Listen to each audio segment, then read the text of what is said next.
আসসালামু আলাইকুম। কিছু না বলে পারতেছি না। যেমন ব্যাপারটা আমার খুব খুব খারাপ লাগছে ব্যাপারটা।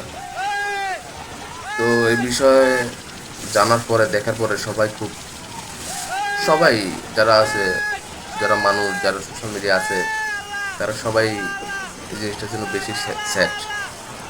এবারের 2026 সাল এসে ঈদের এইটা ঘটনাটা ঘটনাটা হলো এটা যে সদরঘাটে এরকমের অহরহ চলে, সব সময় এরকমের চলে। সদরঘাট না, যে কোনো জায়গায় বলবেন, সব জায়গায় এরকমের চলে।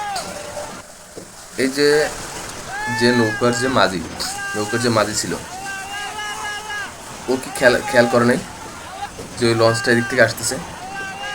ওকে এটা খেয়াল করে নাই? ওরা সিঙ্গেল দেয় নাই? ও খেয়াল করছে, ওরও সিঙ্গেল দিয়েছে। সব দোষ ওই মাঝির, ওই সদরঘাটের ওই মানুষজন।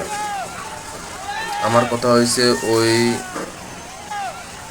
বাবা ছেলে দুজনেই মারা গেছে, স্পট ডেট, জায়গা মারা গেছে।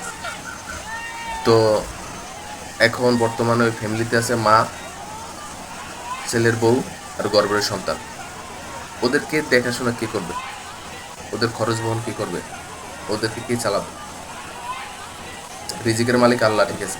ওদের উপার্জনক্ষম লোকটাই যদি না থাকে তাহলে কিভাবে চলবে?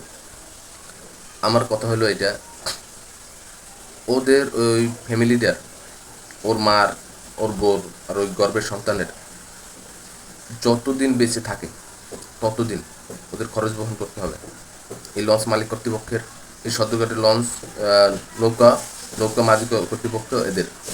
কারণ ওদের অসতর্কতার কারণেই এগুলো হয়েছে।